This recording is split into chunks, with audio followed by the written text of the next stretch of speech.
Olá, amigo ou amiga, é bom estar contigo, é bom partilhar contigo a palavra de Deus e mais este tema, gerir em favor do Mestre. A semana passada falámos sobre as nossas ofertas. Esta semana iremos falar sobre alguma coisa mais relacionada com o nosso dia-a-dia.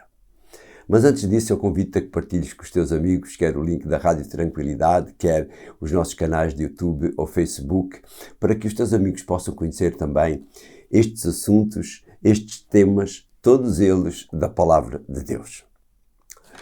A semana passada, como eu dizia há bocado, vimos qual o propósito das nossas ofertas, das ofertas que trazemos à casa do tesouro, conforme diz o texto bíblico.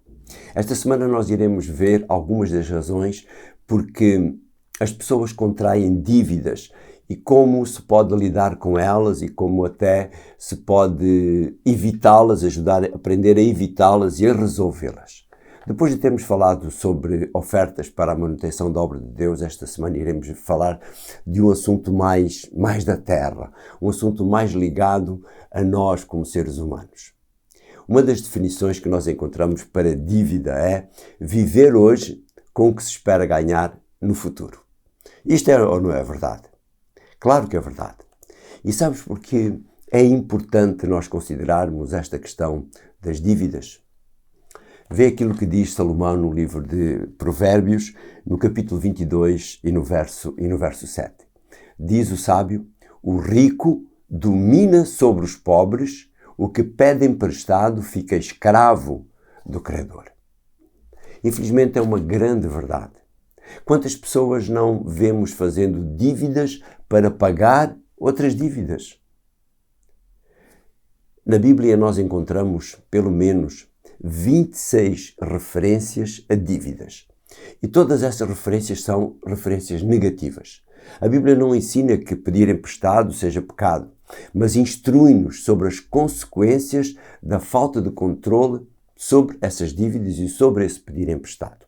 Há 3 razões principais para as pessoas terem dificuldades financeiras. A primeira é ignorância ou iliteracia financeira. Desconhecer o funcionamento dos bancos, o funcionamento dos empréstimos, das taxas de juros, etc. A segunda razão é a cobiça ou o egoísmo. Eu quero ter tanto ou mais que os outros. Não me importa se ganho o suficiente para ter isso ou não. A terceira razão prende-se com as desgraças pessoais. Acidentes, morte na família, as pessoas terem nascido já pobres, entre outros.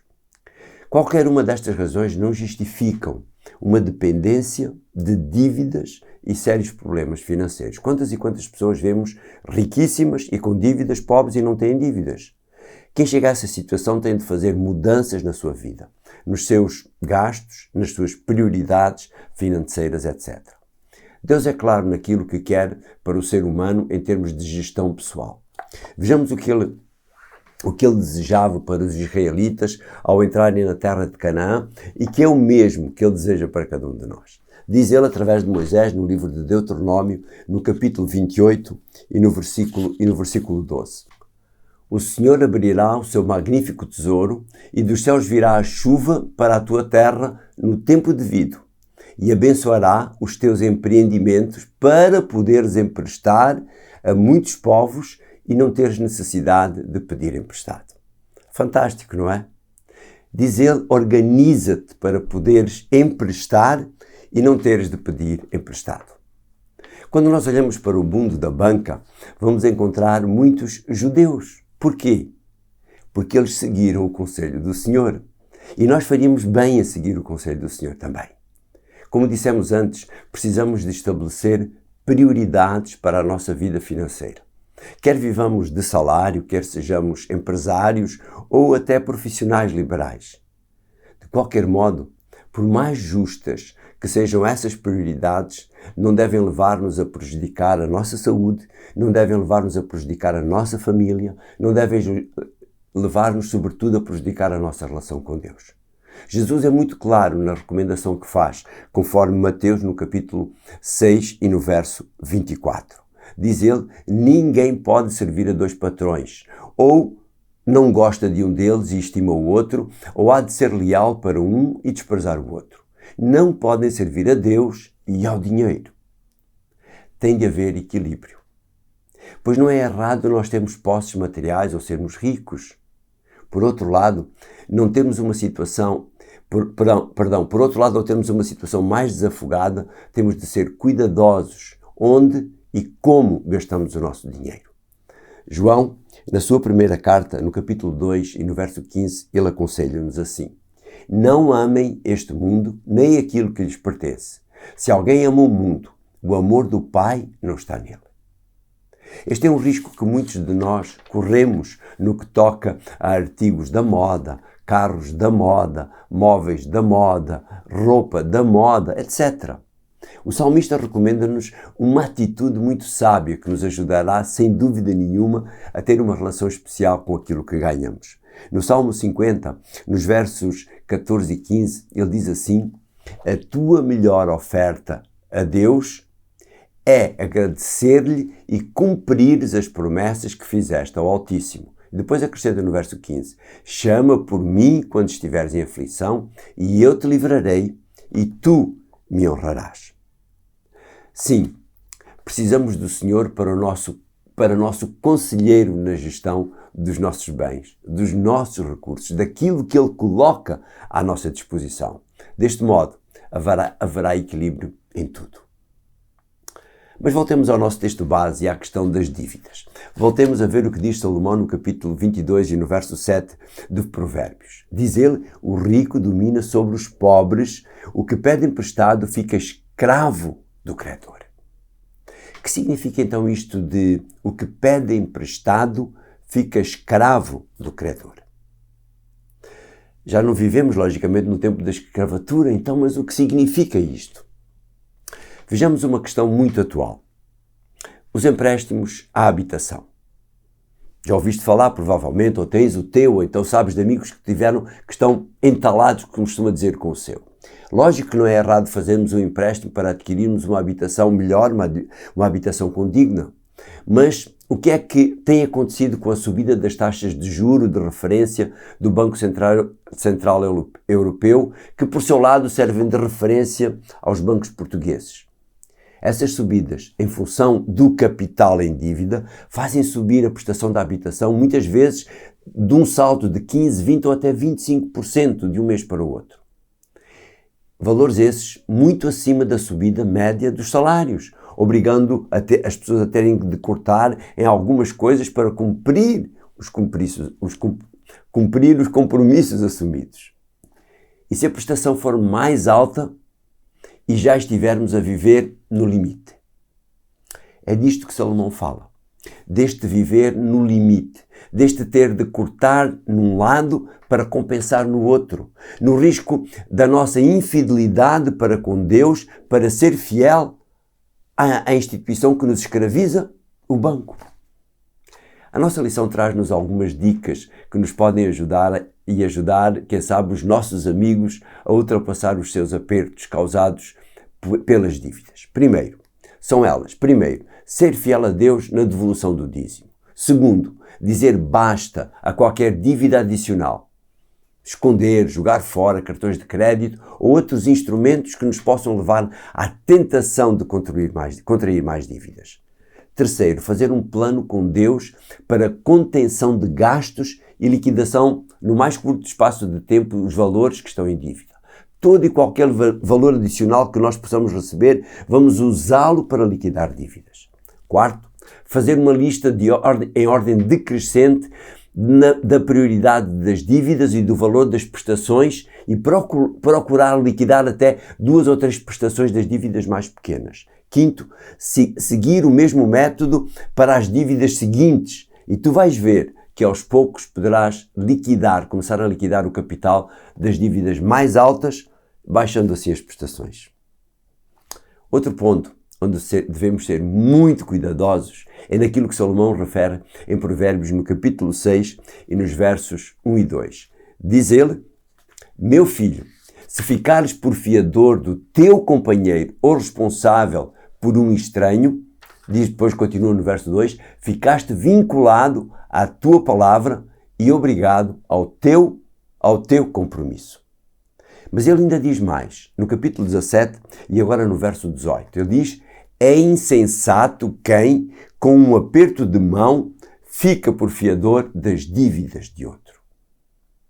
Ao estarmos a fazer isto, nós estamos a correr um risco para nós e a colocar em risco a outra pessoa, porque ela não tem suficiente para fazer aquele crédito. Por isso, temos de ser muito cautelosos ou cautelosos até a dobrar. Salomão é rico em conselhos financeiros. Não tivesse ele sido um dos homens mais ricos da Bíblia. Vê outro conselho que ele dá no capítulo 28 e no verso 20 de Provérbios. O homem fiel será acumulado de bênçãos, mas o que tenta enriquecer à pressa não ficará sem castigo. A maioria de nós já foi tentado em negócios chamados de pirâmide, em que, ao fim de algum tempo, segundo aqueles que promovem esses negócios, nós já temos um grupo de pessoas que está a trabalhar para nós. Será que isso é verdade? Outros foram tentados com particulares que pagam juros acima dos juros da banca, onde as coisas funcionam bem durante os primeiros tempos, de forma a aliciar mais e mais pessoas. Mas o que é que acontece de repente? O pseudo-banqueiro desaparece e deixa montes de gente a chorar. Verdade ou é mentira? Claro que é verdade. Paulo, escrevendo a Timóteo, na primeira carta, e no capítulo 6, e nos versos 9 e 10, ele deixa-nos um aviso tremendo. Diz ele, porém, os que desejam enriquecer caem na tentação e na armadilha e são vítimas de muitos desejos insensatos e prejudiciais, fazendo com que se afundem na ruína e na perdição. E depois continua no verso 10, a raiz de todos os males é a ganância do dinheiro. Levados por ela, muitos perderam a fé e meteram-se em grandes aflições. Se alguém o tentar por um destes esquemas, fuja a 7 pés dessa pessoa. Fuja rápido dessa pessoa. Eu gostaria de terminar com as recomendações finais que vêm no nosso manual de estudo. Diz assim o autor, aqui no penúltimo dia da lição, no mundo ideal não haveria pedidos de empréstimo e não haveria dívidas. Mas, porque não vivemos no mundo ideal, pode haver um tempo em que seja necessário pedir emprestado.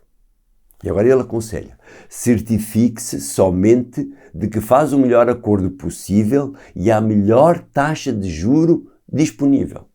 Depois, peça emprestado o mínimo de que necessite e pague-o o mais rapidamente possível para poupar nos custos dos juros.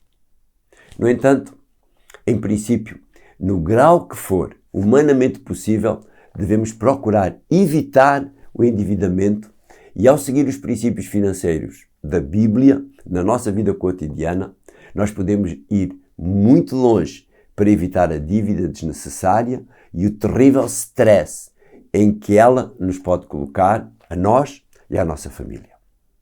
E para terminar mesmo, um conselho de Ellen White no livro Conselhos sobre Mordomia, na página 155. Diz ela, decidam nunca incorrer noutro débito.